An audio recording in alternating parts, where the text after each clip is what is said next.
On est Daf Meme Amoud Aleph. Mitzvah Tarava Ketzad. Comment on faisait donc la mitzvah d'Arava au Beth Amikdash? Comme il y avait un endroit plus bas que Jérusalem, Nikra Motza, qui s'appelait Motza.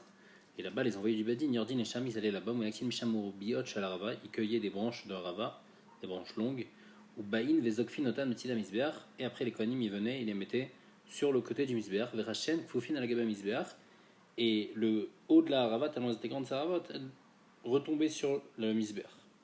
Taku Veriou et Taku, après avoir fait ça, ils faisaient Tkia Troa Tkia, avec des trompettes, pour la joie de faire cette mitzvah-là. Bechol Yom Makifin et Mizbeach Pamacha, tous les jours les Kohanim, ils entouraient le Mizbeach une fois, Veomrim Ana Hashem Oshiana, Ana Hashem Atzichana, et ils disaient Ana Hashem Oshiana, Ana Hashem Atzichana, Rabbi Omer, il disait non, Ani Vaou Oshiana, ce qu'il disait c'était Ani Vaou Oshiana. Ani Vaou, ça fait partie du nom de 72 lettres d'Akadosh Baruch Hu, et aussi Ani Vaou, c'est la même gematria que Ana Hashem. Veoto Ayom, Makifin et Mizbeach Sheva Pamim, et le 7e jour de Sukkot, on tourne autour du Mizbeach 7 fois. Béchat Tiratan, quand ils partaient, quand ils avaient fini donc la kafot, Mayan Omrim, qu'est-ce qu'il disait? Yofi Lecha Mizbeach, Yofi Lecha Mizbeach. C'est-à-dire cette beauté qu'on a fait, on l'a fait pour toi, Mizbeach. Parce que toi, le Mizbeach, tu nous amènes la kapara toute l'année, et tu nous, avec tous les korban qu'on apporte. Alors Yofi, cette beauté, on l'a fait pour toi. Rabbi Eliezer Omer, Leka ou Lecha Mizbeach. Pas que pour le Mizbeach, mais pour Hachem et pour toi le Mizbeach, Leka ou Lecha Mizbeach. De la manière qu'on faisait en semaine, on faisait ça aussi Shabbat. Et là, chez Yomelekhtinotan, mais Erev Shabbat. Sauf qu'il fallait couper la rava avant Shabbat, et après on la mettait dans des pots en or, plein d'eau, et comme ça, elle fanait pas. Ça, c'était donc tout ça, c'était l'avis de Tanakama, que tout ça, c'était la mitzvah de Harava. Rabbi Yochanan ben Roka Omer, Hariot Shelde Kalayumevin, des Choftinota Bekarka Betzid Mizbeach. Lui, il n'est pas du tout d'accord. Il dit que c'était pas une mitzvah de Harava, mais c'était une mitzvah de palmier. En fait, on prenait des Hariot Shelde, des branches de palmier, on les amenait et on frappait sur le sol à côté du Mizbeach. C'était ça la mitzvah. Veoto Ayom Nikra Chivut Harayot. Et ce jour-là, c'était le Chivut Harayot qui était appelé. Donc ça, c'est l'avis de Rabbi Yochanan ben Roka. La Gemara va expliquer, tout chacun a pris son avis. Miyad Tinokot Shamtinet Lulven Veochlin Etrogen. Donc après que tout le monde ait fini la mitzvah des Rabba Minim, alors on prenait les Etrogim et les Lulav des enfants et on pouvait même manger leur Etrogim. Il n'y avait pas de problème à ce moment-là de vol, parce que comme on prenait leur Etrogim, on prenait avec leur même si c'était sans leur autorisation, mais comme c'était Mishum Simcha, alors c'était comme ça qu'ils avaient l'habitude de prendre, pas de voler, mais de prendre les Etrogim des enfants et de les manger. La Gemara dit Tana Makom Kolonia avant. On a dit on cueillait dans un endroit qui s'appelait Motza. Et la Braïta elle dit que ça s'appelait Kolonia. Vetana Dinamaïta Amai. Alors qu'est-ce que ça veut dire Kolonia? Kolonia, ça veut dire libre. Ça veut dire quoi libre? Ça veut dire qu'ils ne payaient pas. C'est un endroit, c'est une zone franche où on ne paye pas d'impôts. Vetana Didan Maïtame Karele Motza. Alors pourquoi Notana il appelle Motza? Haïde des Mifak Mikarga des Malka, puisqu'il n'y a pas d'impôts à payer dans cet endroit-là. Karele Motza, alors ça s'appelle Motza. Ubain Vezokfin Otan Betside.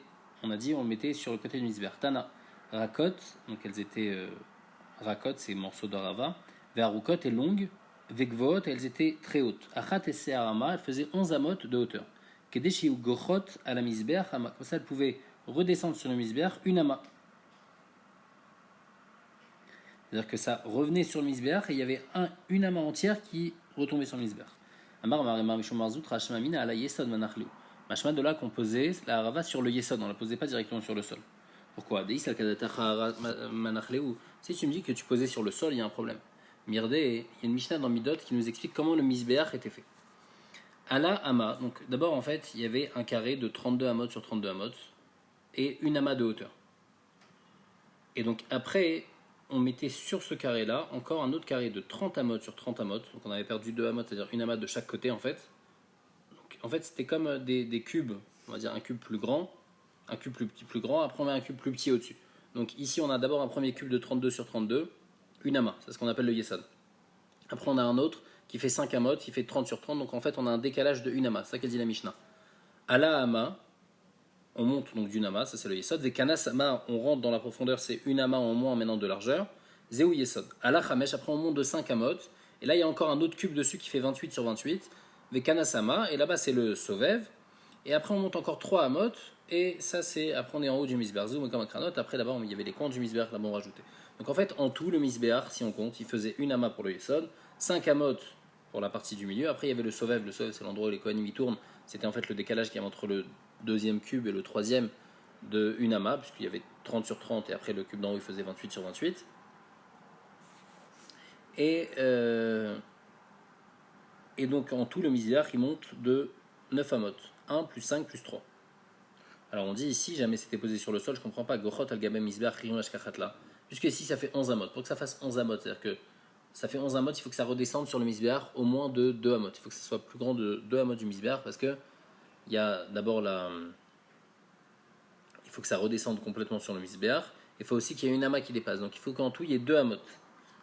Et en plus de ça, ici il y a un décalage. Le mur du misbeach il n'est pas droit, puisqu'on a dit à chaque fois il y a un décalage de une ama. Donc, s'il y a seulement 11 amotes et c'était posé au sol, alors on ne peut pas arriver jusqu'à qu'il y ait 2 amotes au-dessus du misber pour que ça descende au moins d'une ama sur le misber. Et la Shmamina, Yesod Nanachleou. Donc, on est obligé de dire que la Rava, elle était posée sur le Yesod. Et donc, en fait, il y avait déjà une ama de gagner. Et donc, après, il nous restait seulement 8 amotes à monter. Avec cette Rava de 11 amotes, plus le petit décalage qu'il y avait, ça fait en tout qu'il restait un peu plus que 2 amotes en haut. Et avec ces 2 amotes, c'est un peu plus de 2 amotes. On pouvait faire redescendre la Rava de une ama et en même temps la faire traîner sur le misbeach une ama. Et donc, de là, on voit que c'était posé sur le Yesod Shmamina. Amarabiaou, Maikra. D'où on apprend qu'il faut que ça soit sur le misbeach, parce qu'il y a écrit Isru Chag Ba'avotim Ad Karnot HaMisbeach. C'est-à-dire entourer Isru, c'est-à-dire attacher, entourer le misbeach avec avotim, avec des branches qui arrivent jusqu'au Karnot HaMisbeach, jusqu'au coin du misbeach, donc jusqu'en haut. Amarabiaou, Amarbelazar, Kol Anotel Lulav Beigudo, celui qui prend le lulav attaché, et Vadas Ba'avoto, et le hadas, quand le hadas il est bien avec avot, on a dit, c'est-à-dire qu'il y a 3 feuilles dans chaque. 3 feuilles qui sortent à chaque fois. Malal avakatouv kilou bana misbeach. C'est comme si qu'il a construit un misbeach, écrit à la korban et qu'il a apporté un korban, comme il a écrit Isru chag ba'avotim. Si on attache, donc Isru c'est le lulav avotim, le hadas, ça te karnot à misbeach. C'est comme si qu'il a apporté un korban sur le misbeach. Amar Rabbi Yirmiyah mishum Rabbi Shimon ben Yochai, Rabbi Yochanan mishum Rabbi Shimon amechozi mishum Rabbi Yochanan amakoti. Kol aussi isur lechag, tout celui qui attache la fête, be'achila veshtia, en mangeant, c'est-à-dire qu'il va bien manger pendant la fête et il va bien boire pendant la fête. Rachid apporte même un autre chat qui va bien boire même Isru Chag le lendemain de la fête. Malal avakatouv keilu bana misber v'écrive la korban. C'est comme si qu'il a construit un misber et qu'il a apporté un korban dessus, comme c'est écrit Isru Chag v'avotim et 40 misber. Amar Chizkiya Amar Rabbi Yirmiyah mishum Rabbi Shimon ben Yochai. Kol mitzvot kulam en adam yotze bahen et la derek dilatan. Toutes les mitzvot qu'on fait, lulav, arava, hadas, il faut les prendre de la manière où ils poussent. Donc c'est-à-dire qu'il faut prendre la racine en bas et le haut et le bout de la feuille en haut. Et donc il ne faut pas prendre le lulav ou la rava ou le hadas à l'envers. Donc on apprend parce qu'il y a écrit Atse Shitim Omdim. On a dit que au Mishkan, ils avaient mis des krashim tout autour, ils avaient mis des poutres et ces poutres-là, elles étaient Omdim. C'est quoi Omdim? Omdim, c'est-à-dire qu'il faut de la même manière où ils se tiennent habituellement. Donc du haut vers le bas. Donc, donc toutes les mitzvot, c'est comme ça. Il faut que ça soit dans la manière où on les met normalement. Écrit clairement comme ça dans une braïta. D'abord, autre explication de Omdim, chez Mahamidin et Tzipuyam.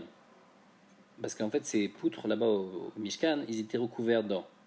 Donc, c'est pas qu'on fasse un morceau une plaque en or qu'on met dessus et c'est tout. Non, c'est cette plaque en or, il fallait l'accrocher sur la poutre. Et donc, la poutre, en fait, elle fait tenir la plaque en or. D'abord, Omdim, autre explication, Omdim, Shema Tomar Avad Sivraya Moubatel Sikuyam. Peut-être je vais dire, ça y est, maintenant ils ont été perdus. Et donc, ça y est, on va plus jamais retrouver de nos jours maintenant, puisqu'on n'a plus les poutres du Mishkan. Non, Atseshitim Omdim, chez Omdim, Leolam ou Leolamim, ils sont toujours là. Même les poutres en bois, bien que normalement le bois ça pourrit, malgré tout, ils sont toujours entiers, ces poutres-là. Donc, 3 explications. Mahabshat dans Omdim, ou bien Omdim, il faut les mettre de la manière où le bois il pousse, il ne fallait pas mettre les poutres à l'envers, ou bien ils font tenir la plaque en or qui est dessus, donc il y avait une sorte de clou en fait qui faisait tenir, et pas que la plaque elle était posée. Et 3e explication, qui sont toujours là, toujours existants. On va voir je peux rendre patour tout le monde de toutes les avérotes qu'ils ont fait. Miyom chez Nivreti Adata, depuis le jour où je suis été créé jusqu'à maintenant. C'est-à-dire toutes les avérotes qui ont existé jusqu'à maintenant, par mon srout, Hachem il peut pardonner. Veil Malé, Lazar Beni, et si en plus de ça on rajoute mon fils Elazar, mais alors là ça va être plus que ça. Miyom chez Nivra Olam Vadarshav. Déjà depuis le début de la création du monde jusqu'à maintenant, toutes les avérotes qui ont été, et ben Hachem il va me pardonner. Hachem il va pardonner Bisrout moi et mon fils. Et si en plus de ça, il m'allait Yotam ben Uziyahu Imanu, alors Miyam Shenivra Olam Atsofo, depuis la création du monde jusqu'à la fin du monde, toutes les avérotes qui ont été faites, elles sont pardonnées Bisrout. Bisrout, ces trois personnes-là, Bisrout Rabbi Shimon, Bar Yochai, son fils Rabbi Lazar, et Yotam ben Uziyahu, qui était un roi de Yehuda. Je vois par rapport aux actions des gens, comment les gens se comportent, et je vois que les gens qui sont Bnei Alia, qui vont pouvoir être Mekabel, Pneshrina, il n'y en a pas beaucoup. Et je ne sais pas combien ils sont, mais je sais qu'il n'y en a pas beaucoup. Parce que je vois les gens comment ils se comportent, et c'est pas ça. Imel FM, s'il y en a 1000, Ani Ubni Mem. Moi et mon fils, on fait partie d'eux. Immea M, s'il y en a 100, Ani Ubni Mem. Imshnaim M, s'il n'y en a que 2, Ani Ubni M. C'est moi et mon fils. Donc il dit, je sais qu'il n'y en a pas beaucoup, mais ce que je sais, c'est que moi et mon fils, on est dedans. Il me demande au Mizoutre Kula, et quoi, il n'y a pas tellement beaucoup de tzadikim. Va marava tamne sare alfedara avec des kamek kuchaberichu. Il y a 18 000 rangées de tzadikim qui sont devant Akadosh Baruch Hu. Donc on voit, Shenemar Saviv Shona Asar Elef. Donc on voit au contraire qu'il y a 8 des tzadikim qui sont là et qui sont Mekabel Pnei Shrina. Pourquoi ici, Rabbi Shimon il a un safek, peut-être qu'il n'y en a que 2. Lokashia. Ade mistakle be'aspaklaria ameira, ade lo mistakle be'aspalkaria ameira. Il y a plusieurs niveaux. C'est-à-dire, c'est vrai qu'il y a tous ces tzadikim-là qui sont là, mais il y a ceux qui peuvent voir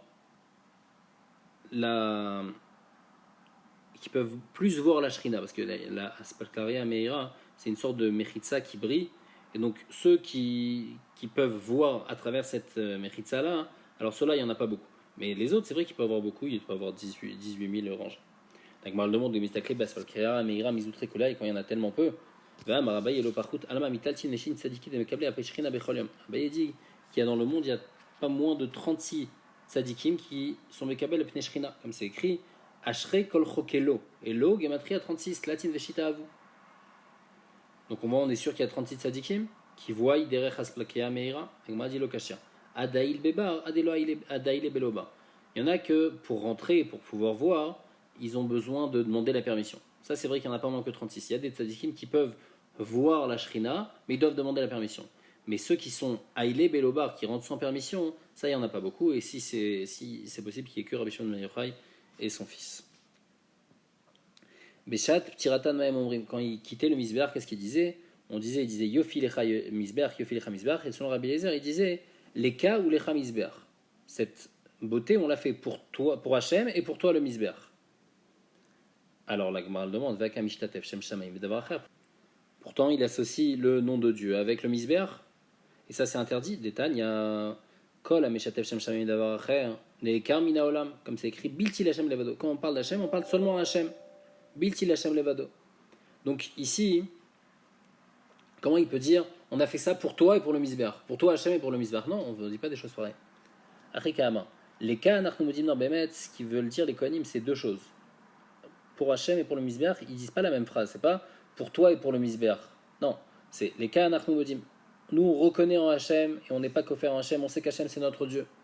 Deuxièmement, les Cha, toi le Misbeach, Anachnu Meshafrin, on t'honorifie parce que grâce à toi on a beaucoup de kapara. Les Ka Anachnu Modim et les Cha Anachnu Mekalsin, c'est une autre manière d'honorifier, un autre terme pour honorifier. Donc en fait, on parle de deux choses différentes. On parle de Emouna en Hachem, on dit Hachem, on croit en lui, on est modé en lui. Et deuxièmement, on fait un jvar pour le Misbeach, et donc ça, c'est pas un problème. Après, on avait apporté dans la Mishnah l'avis de Rabbi Yochanan ben Beroka qui disait qu'on n'utilisait pas de la rava, mais qu'on utilisait des branches de palmier. Amar Avuna Maïta Rabbi Yochanan ben Beroka. C'est-à-dire parce qu'il est écrit dans la Torah Kapot Shnaim, qui est écrit Kapot et Marim, il faut prendre deux lichora, deux morceaux, deux loulav. Achat loulav, achat la misbeach. Un pour la mitzvah de loulav, la mitzvah classique, et un autre qu'on doit prendre aussi pour la mitzvah du misbeach. Donc on voit de là que la mitzvah du misbeach, ça doit se faire avec un loulav et pas avec du palmier et pas avec de la rava. Rabbanan Amre, Kapat Ktiv. Rabbi ils te disent le Kapot, il est écrit sans vav. Rabbi Levi Omer, Rabbi Levi dit Ketama, Matamarze eno el alavechad, af Israël enem el alavechad la viam shabashamim. Rabbi Levi dit que c'est comme, il donne une autre raison pourquoi il pense qu'il faut utiliser le palmier. Il dit que tu sais pourquoi il faut utiliser le palmier? Misvara. Pourquoi? Parce que de la même manière que le palmier, il a un seul cœur, parce que la sève qui est dans le palmier, elle se trouve seulement dans le tronc. Elle ne va pas avoir de ramifications dans les branches. Alors Israël aussi, ils ont seulement un cœur pour leur Père dans le ciel, c'est pour ça qu'on utilise le palmier pour cette mitzvah. Amar Yud Amar Shmuel, Lulav, Shiva, Vesuka Yom Echad.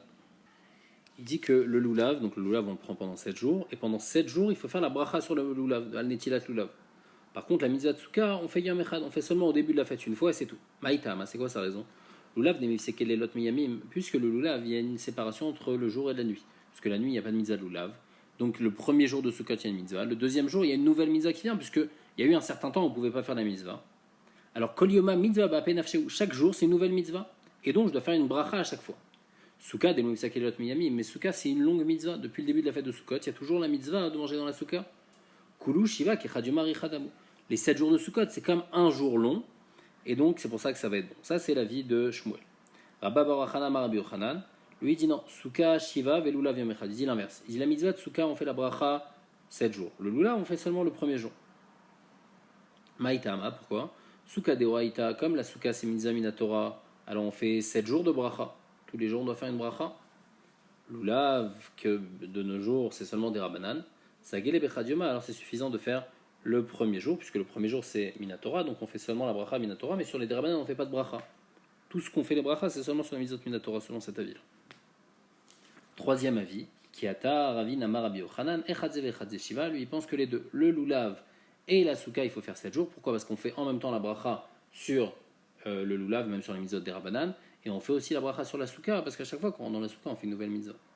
Rav Yosef, il dit, Nekot de Rabba Bachana Beyadecha, pense, tiens la halacha comme Rabba Bachana, qui a dit Beshem Rabbi Yochanan, que quoi? Que souka, on parlait Inyan souka seulement, que souka c'est 7 jours, des Kula Amurai Kaime Kavate Besuka. Parce que tout le monde, tous ceux qui pensent comme Rabbi Yochanan, ils pensent comme lui dans souka.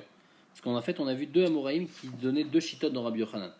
On disait Rabba Wachana, il a parlé Beshem Rabbi Yochanan, et il y en a Ravin qui a parlé Beshem Rabbi Yochanan. Les deux, ils n'ont pas dit la même chose. Rabba Wachana, il a dit que Souka Shiva et Lulav Yom Echad. Et Ravin, il a dit Beshem Rabbi Yochanan que les deux c'est Shiva. Donc il dit comme ça. Et avant, on avait vu un autre avis qui pensait que Souka c'était un seul jour, c'était Shmuel. Donc il dit puisque j'ai une marloquette Rabbi Yochanan et Shmuel. Toujours la lacha, quand il y a une marloquette Rabbi Yochanan et Shmuel, la lacha comme Rabbi Yochanan. Et dans Rabbi Yochanan, la chose que je suis sûr, c'est que Souka c'est 7 jours. Lulav, il y a une marloquette dans les paroles de Rabbi Yochanan, est-ce que c'est 7 jours ou un jour? Donc Lulav, je ne vais pas être posek. Mais au moins, je sais que la Souka, la halacha, c'est que c'est 7 jours, c'est-à-dire qu'à chaque fois qu'on rentre dans la Souka, il faut refaire la bracha de l'échef de la Souka. Et après, par rapport à Lulav, on va voir dans la suite de la Gemara, dans le daf demain, comme qui on est posek, combien de jours on fait, est-ce qu'on fait aussi une bracha sur les derabanan ou pas?